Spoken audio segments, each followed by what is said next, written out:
ಅದನ್ನು ಖಂಡನೆ ಮಾಡಬೇಕು. ಹೋರಾಟಗಾರರು ಅವ್ರ ಪರವಾಗಿ ಅವರು ಏನು ಹೋರಾಟ ಮಾಡ್ತಾರೆ ಅವ್ರ ವ್ಯಾಪ್ತಿಗೆ, ಆದರೆ ಕಾನೂನು ಮುಂದೆ ಬರಬೇಕು.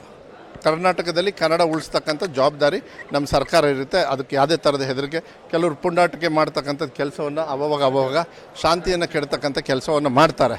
ಅದಕ್ಕೆ ನಾವೇನು ಹೆದರೋದಕ್ಕೆ ಹೋಗೋದಿಲ್ಲ, ಕಾನೂನನ್ನ ಮುಂದೆ ತಂದುಬಿಟ್ಟು ಇಡಬೇಕು. ಮಾಡಿದ್ದಾರೆ, ಬಟ್ ನಮ್ಮ ಇಲಾಖೆಗೆಲ್ಲ ಏನು ತೊಂದರೆ ಏನು ಮಾಡೋದಿಲ್ಲ. ಇದೆಲ್ಲ ಬೇಸಿಕ್ ನೀಡ್ಸು, ಎಕ್ಸಾಮ್ಸು ಇದೆಲ್ಲ ಮಕ್ಕಳು ಏನೋ ತಲೆ ಹೆದರ್ಕೊಂಡು ಹೋಗೋದೇನು ಬೇಡ. ಇಲ್ಲ, ನೋಡೋಣ. ಅದನ್ನು ನಾನು ಮಾನ್ಯ ಮಂತ್ರಿಗಳಿಗೆ ಮತ್ತು ಲಾ ಆ್ಯಂಡ್ ಆರ್ಡರ್ ಇದರಲ್ಲೆಲ್ಲ ಇರ್ತದೆ. ಯಾಕೆಂದರೆ ನಮ್ಮ ಇಲಾಖೆಗೆ ಕಂಪ್ಲೀಟಾಗಿ DC, CEO ಮತ್ತು ಪೊಲೀಸು ಅವ್ರಿಗೆ ಕಂಪ್ಲೀಟ್ ಹ್ಯಾಂಡ್ ಓವರ್ ಮಾಡಿದ್ದೀವಿ. ನೀವು ರಕ್ಷಣೆಯಿಂದ ಸುರಕ್ಷತೆಯಿಂದ ನೀವು ಎಕ್ಸಾಮಿನೇಷನ್ ಮಾಡೋದಕ್ಕೆ ಎಲ್ಲ ಥರದ ಕ್ರಮಗಳನ್ನು ತಗೊಳ್ಬೇಕಾಗುತ್ತೆ.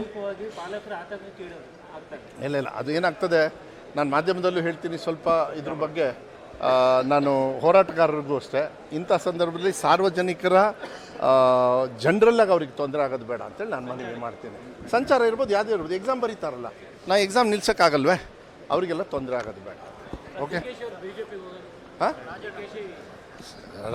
ನಾನು ಕಾರ್ಗೆ ನಿಮ್ಮ ರಾಜಣ್ಣವರು, DK ಶಿವಕುಮಾರ್ ಅವರು ಇದ್ರ ಬಗ್ಗೆ ಎಲ್ಲ ನಾನು ಚರ್ಚೆ ಮಾಡೋದಕ್ಕೆ ಖಾರ್ಗೆ ಅವರು ಬಾಯಿ ಮುಚ್ಕೊಂಡು ಕೂತ್ಕೊ ಅಂತ ಹೇಳಿದ್ದಾರೆ. ನನಗಂತೂ ನಾನು ಪ್ರಾಮಾಣಿಕವಾಗಿ ಆ ಕೆಲಸ ಮಾಡ್ತೀನಿ. ನೀವು 100 ಸತಿ ಕೇಳಿದ್ರೂ ಮಧು ಬಂಗಾರಪ್ಪ ಬಾಯಿ ಮುಚ್ಕೊಂಡೇ ಇರ್ತಾನೆ. ಹಾಂ, ಕುಂಭಮೇಳಕ್ಕೆ ಹೋಗಿದ್ದು ಮತ್ತು ನಿನ್ನೆ ಕೂಡ ಒಂದು ನಾನು ಏನಂದೆ ನಿಮಗೆ, ಎನಿಥಿಂಗ್ ಪೊಲಿಟಿಕಲ್ಲು ಅಬೌಟ್ ನಮ್ಮ ಮನೆದು ನೀವು ಎಷ್ಟೇ ತಿಪ್ಪರ್ಲಾಗ ಹೊಡೆದ್ರೇನೋ ಮಧು ಬಂಗಾರಪ್ಪನ ಬಾಯ್ ಜಿಪ್. Thank you.